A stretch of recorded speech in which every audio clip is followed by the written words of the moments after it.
Hello বন্ধুরা, আসসালামু আলাইকুম। কেমন আছেন আপনারা সবাই? আশা করি ভালো আছেন, সুস্থ আছেন। আই হোক আমিও ভালো আছি, সুস্থ আছি।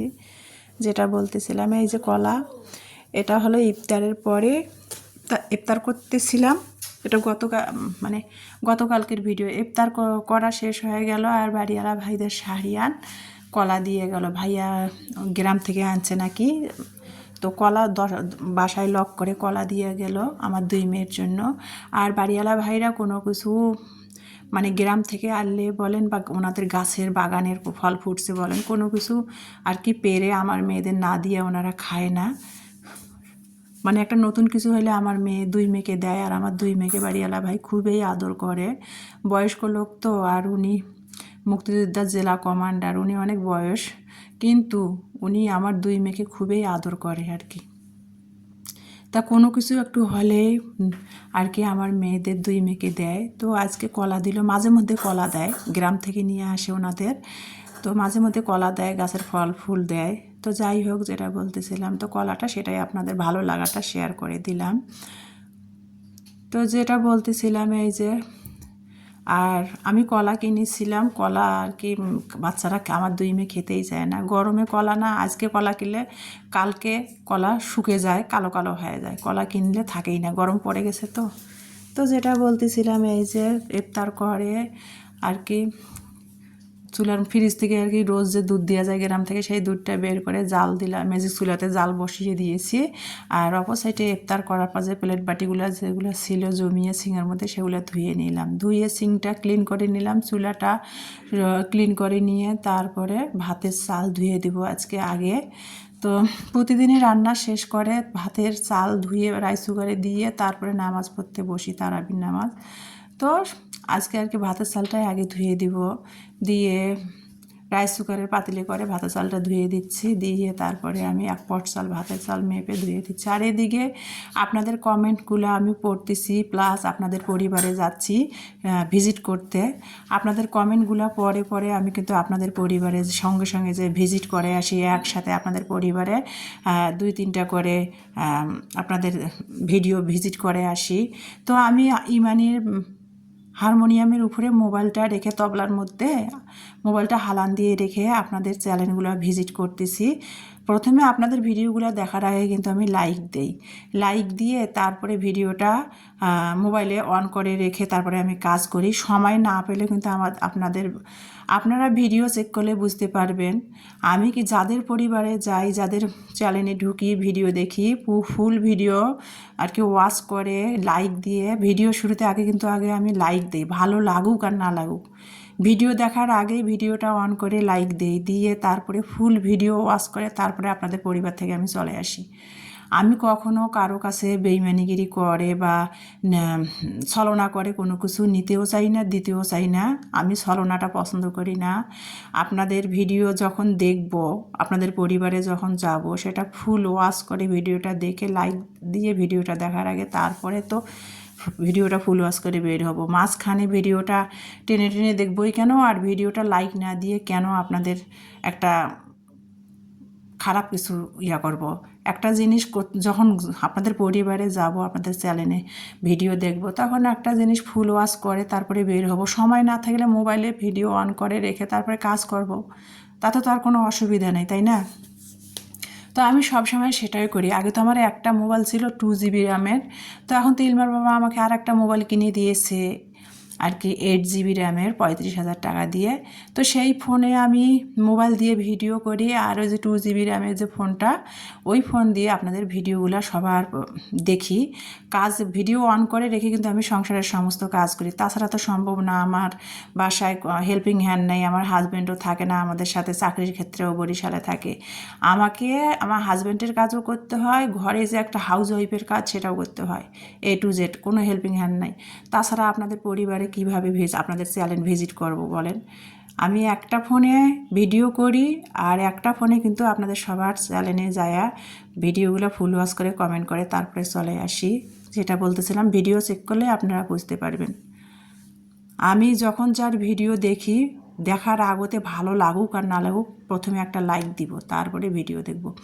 আর যেটা বলতেছিলাম, এই যে লাউ শাক দিয়ে অনেক বকবক করতেছিলাম, গুছিয়ে কথা বলতে যে পারি না, তার মধ্যে আবার এই যে লাউ শাক দিয়ে মানে ঘরের মধ্যে লইট্টা মাছের শুটকি ছিল আর কাসকি মাছের শুটকি ছিল। তো কাসকি মাছের শুটকি একেবারে গুঁড়ো ছোটো ছোটো, ওইটা দিয়ে লাউ শাক রান্না করলে ভালোও লাগবে না, ওটা ভর্তার জন্য ভালো, ভর্তা করলে ভালো হয়। তো লইট্টা মাছের শুটকি দিয়ে আমি এখানে লাউ শাক রান্না করছি। আর শুটকিটা কিন্তু যখন কিনছিলাম একবারে ছোটো ছোটো করে কেটে ভেজে তারপরে পরিষ্কার করে বয়মে রেখে দিয়েছিলাম। এখন খালি গরম পানি দিয়ে ভালো করে ধুয়ে নিয়ে তারপরে শুটকিটা আমি লাউ শাক দিয়ে রান্না করতেছি। প্রথমে কড়াইয়ের মধ্যে তেল দিলাম, পেঁয়াজ দিলাম, তারপরে আর কি তেল পেঁয়াজ একটু ভেজে নিয়ে শুটকিটা তেলের মধ্যে একটু কিছুক্ষণ ভেজে নিলাম। তারপরে তারপরে রসুন বাটা, কাঁচামরিচ বাটা, স্বাদ মতো লবণ, হলুদ গুঁড়ো আর একটু 1 চিমটির মতো আর কি, হাফ চা চামচেরও কম আমি ধনিয়া জিরার গুঁড়া দিয়েছি। দিয়ে মশলাটা কষিয়ে লাউ শাকের ডাঁটায় আর ওই যে সাদা আলু কিনেছিলাম, দেশি গোল আলু সাদা ছোটো ছোটো, সেই আলুটা দিয়ে আমি এই যে দেখেন আলুটা কীভাবে কেটে নিয়েছি, সেই আলুটা দিয়ে লাউ শাক রান্না করতেছি। আর এইভাবে লাউ শাক কিন্তু দেশি গোল আলু দিয়ে রান্না করলে খুবই মজা লাগে। আর এইভাবে রান্না করলে কিন্তু আমি ছোটোবেলায় ফিরে যাই, এভাবে সবসময় আমার মা এই লাউ শাক রান্না করতো দেশি গোল আলু দিয়ে। তো যাই হোক, শুটকিটা কষাই নিয়ে আলু দিয়ে লাউ শাকের ডাঁটায় ভালো করে কষিয়ে নিয়ে তারপরে লাউ শাকটা দিয়ে ভালো করে নেড়ে সেড়ে ঢাকনা দিয়ে রান্না করে নিলাম। এই যে শুটকি দিয়ে দেশি গোল আলু দিয়ে লাউ শাক আর কি হয়ে গেল। ভাত অলরেডি হয়ে গেছে, আর এই যে লাউ শাকের তরকারিটা শুটকি দিয়ে রান্না করছি। আর কি বলবো, আমি এটা তো ভিডিওটা খাওয়ার পর তারপরে এডিট করে ভয়েস দিয়ে আপনাদের সাথে শেয়ার করতেছি। অনেক মজা হয়েছিল লাউ শাকটা শুটকি দিয়ে। আর যেটা বলতেছিলাম, এখন আর মাছের মানে তেলাপিয়া মাছের পিসগুলো রান্না করছি, পিস করে না, তারপরে কি করেছি, মাছের না পেটগুলো আছে না, পেট আর তেলগুলো সেগুলো আলাদা করে রেখে দিয়েছিলাম। তো সেটাই আর কি আজকে টমেটো দিয়ে রান্না করব। তো পেটগুলো তো মানে কষিয়ে রান্না করলে ভেঙে যাবে, সেই জন্য একটু ভাবলাম যে হালকা করে ভেজে নিলে আমার 2 মেয়ে খাবে, আর আমার মেয়েরা মাছের পেটি খেতেই চায় না। তো সেই জন্য এতগুলো পেটি কী করবো, সেই জন্য ভাবলাম যে একটু ভেজে নেই, শক্ত শক্ত হবে, আমার মেয়েরা তাহলে সুন্দর খাবে, নষ্ট করবে না।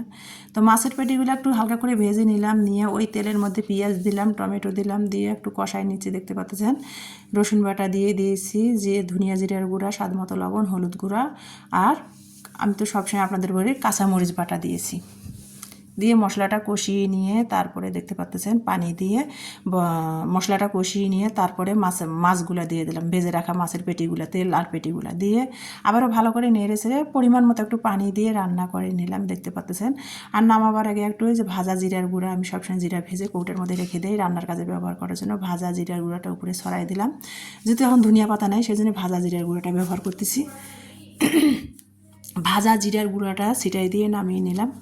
হয়ে গেল আমার লাউ শাক দিয়ে দেশি আলু দিয়ে শুটকি দিয়ে রান্না করলাম চচ্চড়ি। আর এখানে মাছের তেল, পেটি, টমেটো দিয়ে ভুনা, একটু ঝাল ঝাল করে ভুনা করেছি। আর এই যে মেয়েদের জন্য তো প্রতিদিনের মতো আর কি দুধ জাল করে রেখে দিলাম চেহারির জন্য। তো এই যে এটা দিয়ে আজকে আমি চেহারি খাবো। যাই হোক, এই যে সেটাই আপনাদের সাথে একটু শেয়ার করে দিলাম। আর লাউ শাকটা কী আর বলবো, আপনাদের বলে বোঝাতে পারবো না, এতটাই মজা হয়েছিল। আর মাছের পেটি আমি এইভাবে কখনোই রান্না করি না, আজকে প্রথম আর কি এইভাবে রান্না করছি। ইলমা বাবা সব সময় তো মাছ বাজার থেকে কেটে আনে, পেটিটা বের হয় না। আর আমি বাসায় মাছটা কেটেছি, তো পেটিটা আলাদা করে ছোটো ছোটো করে কেটে বের করে নিয়েছিলাম, তেলগুলা পেটিগুলা সেগুলো দিয়ে আজকে এইভাবে ঝাল ঝাল করে একটু টমেটো দিয়ে রান্না করে নিলাম। আর এই যে বাড়িওয়ালা ভাইয়া কলা দিয়েছে, সেটা দিয়ে চেহারি খাবো। তো এটা তো গতকালকের আর কি ছিল। আজ 22 রোজা, দেখতে দেখতে চোখের পলকে 22 রমজান চলে গেল। এভাবে আমাদের মাঝ থেকে দিনগুলো এক একটা দিন কেটে যাচ্ছে। তো যাই হোক, এই যে দেখতে পাচ্ছেন এটা হলো আজকে রোজ রবিবার, তো 22 রমজান। তো যেটা বলতেছিলাম 23 মার্চ, এই যে দেখতে পাচ্ছেন এই যে মানে ইমানি তো এখন ইন্টারের ফাইনাল পরীক্ষা দিবে, যেহেতু 26শে জুন থেকে ওদের পরীক্ষা, ফাইনাল পরীক্ষা ইন্টারের। ও তো প্রস্তুতি ব্যাচে ভর্তি হয়েছে, একদিন পর পর প্রস্তুতি ব্যাচে পরীক্ষাগুলো হচ্ছে উদ্ভাসে। তো পড়ার সময়ে পায় না, মানে হারমোনিয়াম ধরার সময় এখন পায় না, এখন হারমোনিয়াম অফ রাখছে গান প্র্যাকটিস করা। তো মাঝে মধ্যে কী হয়, আমি যে বাসায় ডাইনিং রুমের কোনায় ট্রাঙ্ক একটা রেখে দিয়েছি স্টিলের, সেই ট্রাঙ্কে তো শীতের কাপড় চোপড় ল্যাপ তোষক রেখে দেই সবসময়। তো সেটার উপরে যেহেতু ভাড়া বাসা রাখার জায়গা নেই, সেটার উপর ইমানির বাদ্যযন্ত্রগুলো রেখে দেই, দিয়ে একটা ওড়না দিয়ে ঢেকে রেখে দেই। তো মাঝে মধ্যে চেক করতে হয়, না হলে দেখা যায় যে তেলাপোকা কোন চিপায় চাপায় ঢুকে বাদ্যযন্ত্রগুলো কেটে দিবে, সেই জন্য আর কি চেক করি। আর মাঝে মধ্যে বসে করি, রান্নাঘরের পাশেই ট্রাঙ্কটা বসাইছি, তো আর তেল চিকটা হয় একবারে সব কিছু কেমন জানি হয়ে যায়, আঠালো হয়ে যায়। তো সেগুলো ভাবলাম যে সামনে যেহেতু ঈদ ইলমার বাবা আসবে, তো একে একে করে প্রতিদিনে তো টুকিটাকি ধোয়াধাহি করতেছি, সেগুলো তো আপনাদের সাথে শেয়ার করে দিচ্ছি। তো ভাবলাম যে ইমানির না বাদ্যযন্ত্রগুলো আজকে চেক করবো, দিয়ে ন্যাপথলিন দিব, দিয়ে তারপরে আর কি বাদ্যযন্ত্রের উপর যে ঢাকনাগুলো দিয়ে রাখি কাপড়গুলো দিয়ে, সেগুলো ধুয়ে দিব। তাই যে দেখেন যেই কাজ সেই কথা, বাদ্যযন্ত্রগুলো চেক করলাম, দিয়ে ন্যাপথলিন দিলাম, দিয়ে তারপরে যে দেখতে পাচ্ছেন আমি ওই যে বাদ্যযন্ত্রের উপর যে কাপড়গুলো দিয়ে ঢেকে রাখছিলাম সেই কাপড়গুলো ধুয়ে দিচ্ছি। আর ইলমার আমার গোসলের কাপড়গুলো জমা হয়েছিল সেগুলো একটু ধুয়ে দিচ্ছি, আর আপনাদের সাথে সেটাই আর কি শেয়ার করতেছি। যেহেতু আমার এটা ডেইলি লাইফের ভিডিও, প্রতিদিনের আমি যা করি সেটাই আর কি ভালো লাগাগুলো আপনাদের সাথে শেয়ার করি, একটুখানি করার চেষ্টা করি ক্যামেরাবন্দি করে। তো যাই হোক, এই যে কাপড় চোপড়গুলো ধুয়ে তারপরে ছাদে চলে আসলাম। যদিও আজকে ছাদে অতটা রোদ নাই, চৈত্র মাস কিন্তু প্রচুর রোদের তাপ থাকে, সে তুলনায় কিন্তু রোদ নাই। মানে রোজা শুরু থেকেই কিন্তু সেই রকম কিন্তু রোদ নাই, ওয়েদারটা ভালো। রোজা শুরু থেকে কিন্তু খালি বাতাস বইতেছে, সেরকম কড়া রোদ নাই, খুবই সুন্দর, আল্লাহর আসলে মনে হয় রহমত। তো যাই হোক, এই যে দেখতে পাচ্ছেন ছাদে আর কি কাপড়গুলো নাড়লাম, নেড়ে রোদে শুকাতে দিয়ে ক্লিপ লাগাই দিয়ে, আর এই যে খালা রান্নাঘরে কী করতেছে দেখতে আইলাম। তো এই যে প্রতিদিনে আমি ছাদে যখনই আসি তখনই মোবাইল যদি হাতে থাকে, তাহলে বাড়িওয়ালা ভাইদের যে কবিতরগুলা ক্যামেরাবন্দি করে নেওয়ার চেষ্টা করি। তো সেটাও আর কি আপনাদের সাথে শেয়ার করে দিলাম। খালাকে জিজ্ঞেস করলাম কী রান্না করতেছেন। খালা এই যে ছাদের মধ্যে লাকড়ি চুলায় ভাইয়াদের জন্য আর কি রান্না করতেছে, টমেটোর খাটা করবে, কি রুই মাছ টমেটো দিয়ে ঝাল ঝাল করতেছে, আর টমেটোর খাটা করতেছে, সেটাই খালা আর কি আমি জিজ্ঞাসা করলাম বলতেছে। তো সেটাও আর খালার সাথে কথা বলতে বলতে ক্যামেরাবন্দি করে নিলাম, আপনাদের সাথে শেয়ার করলাম। আর এই যে দেখেন কী সুন্দর একটা মিষ্টি মিষ্টি রোদ উঠেছে, একেবারে কড়াও না একেবারে ইয়েও না, খুবই সুন্দর লাগতেছে। আর এই যে আমি ছাদের মধ্যে ছাদে আসাই হয় না, গাছগুলো শুকে যাচ্ছে, পানি দেওয়াই হয় না। এই যে টবের মধ্যে আমি বিলাতি ধনিয়ার পাতা বাড়ি থেকে নিয়ে আসছিলাম, 2টা গাছ এনে লাগিয়েছিলাম। তো এই যে গাছগুলো পানি দেওয়ার অভাবে গাছগুলো মরে যাচ্ছিলো, এই যে ইলমা লাগিয়েছে ছোটো ছোটো। তো সেগুলো আর কি দেখতেছিলাম যে গাছগুলো রোদে আর কি পানি দেওয়া হয় না, ছাদে শুকে যাচ্ছে, মরে যাচ্ছে। আর এখন বাসায় যাব, কাপড়ের মধ্যে ক্লিপ দেবো, একটু বাতাস বাতাস বইতেছে, তো হালকা করে কাপড়গুলো পরে যাবে, সেজন্য কাপড়ের মধ্যে আর কি কাপড় শুকাতে দিলাম। তো এখন কাপড়ের মধ্যে কাপড় শুকানো ক্লিপগুলো লাগাই দিচ্ছি, আর আপনাদের সাথে সেটাই ভিডিওতে শেয়ার করে দিচ্ছি। আর যেটা বলবো আপনাদের কি আর বলবো, যারা মিলিয়ন মিলিয়ন ভিউ সেলিব্রিটি কাদের জন্যে আজকে ইউটিউবার আপু ভাইয়ারা যারা million subscribe, million view, lakh lakh টাকা ইনকাম করতেছে, কাদের জন্যে? আমাদের মতো সাধারণ দর্শকের জন্যে। আজকে রাইসার সংসার আইটি থেকে আপুর আর কি চ্যানেলের ভিজিট করলাম। আপু যে কথাগুলো বললো, আপুর কথাগুলো একটাও মানে ফেলে দেওয়ার কথা না, সবগুলো কথাই একবারে 100-এ 100। ওনার কথাগুলোকে আমার এত ভালো লেগেছে, আমি তারপরে ওনাকে কমেন্টও করেছি। তো যারা million million subscribe, million million view কাদের জন্যে? আমাদের মতো দর্শকের জন্যে। আমরা মূল্যবান সময়গুলো নষ্ট করে তাদের কিন্তু কত রাত জেগে মূল্যবান সময় নষ্ট করে তাদেরকে কিন্তু আমরা তাদের ভিডিও দেখে তাদের এই যে মিলিয়ন সাবস্ক্রাইব, মিলিয়ন ভিউ হয়েছে, লাখ লাখ টাকা ইনকাম করতেছে আমাদের জন্যে। আর যদি আপনি মাসের পর মাস একটা চ্যানেল খুলেছেন, ভালো কথা, মাসের পর মাস যদি আমি যদি তাদেরকে কমেন্ট করি, লাইক দেই, সাবস্ক্রাইব তো করাই আছে, লাইক দিয়ে কমেন্ট করি, তারা আমাদের নতুনদের পাত্তাই দেয় না। আরে ভাই, নতুনদের পাত্তা দাও না, 10 দিন কমেন্ট করলে একদিন তো কমেন্টের উত্তর দিবে, নতুনদের তারা পাত্তাই দেয় না। তোরা যে এই লাখ লাখ টাকা ইনকাম করতেছিস, মিলিয়ন সাবস্ক্রাইব, মিলিয়ন ভিউগুলো কাদের জন্য হয়েছে? আমাদের জন্য হয়েছে। আমরা যদি এখনই তোমাদের ভিডিও দেখা বন্ধ করে দিই, তোমাদের এই যে সবে আর কি আগের অতীতে তোরা ফিরে যাবি, মিলিয়ন সাবস্ক্রাইবও থাকবে না, মিলিয়ন ভিউও থাকবে না। তো তারা সেই কথাগুলো ভুলে যায়। আজকে সেলিব্রিটি হয়ে তারা প্রথমে যখন চ্যানেলে আসে আইডি খুলে ভিডিও ছাড়ে, তারা কত সুন্দর ঘুমটা পদ্মার সাথে চ্যানেলে ভিডিও দেয়। যখন সেলিব্রিটি হয়ে যায় তখন ন্যাংটা হয়ে যায়, প্রথমে ঘুমটা তারপরে ন্যাংটা। আর তারা দর্শকদের চেনেই না, ভুলেই যায় তারা। তো তারা ভুলে যায় যে আমরা কিন্তু দর্শকদের কারণে এত দূর এসেছি। তা যাই হোক, কী বলবো, তারা কিন্তু আমাদের জন্য কিন্তু এত দূরে আসছে। আর আমরা এখন চ্যানেল খুলেছি, তাদের যদি কমেন্ট করি তারা পাত্তাই দেয় না। আর আমি নতুনদের সবসময় সাপোর্ট করি। নতুন যারা, আমিও কষ্ট করে ভিডিও করেছি, নতুনদের সাপোর্ট করি আমি এই জন্যেই যে আমি যেমন কষ্ট করে ভিডিও করি, তারাও কিন্তু কষ্ট করে ভিডিও করে। আমি নতুনদের যে সাপোর্ট করি, নতুনদের পাশে দাঁড়ানোর চেষ্টা করি, সময় না পালেও ভিডিও অন করে রেখে প্রথমে লাইক দিয়ে পাশে থাকার চেষ্টা করি, ভিডিও ফুল ওয়াচ করে আসার চেষ্টা করি। আপনারাও প্লিজ এই কাজটা করবেন। আমরা একে অপরের পাশে যদি সাহায্য না করি, পাশে না দাঁড়াই, তাহলে তো কোনোদিন আমাদের স্বপ্নগুলো পূরণ হবে না, তাই না? সবাই তো আইডি খুলে, ইউটিউব চ্যানেল খুলে বসেছি কিছু না কিছু স্বপ্ন, কিছু না কিছু আকাঙ্ক্ষা নিয়ে, তাই না? তো যাই হোক, যেটা বলতেছিলাম, আমি যেটা করি আশা করি আপনারা সবাই সেটাই করবেন।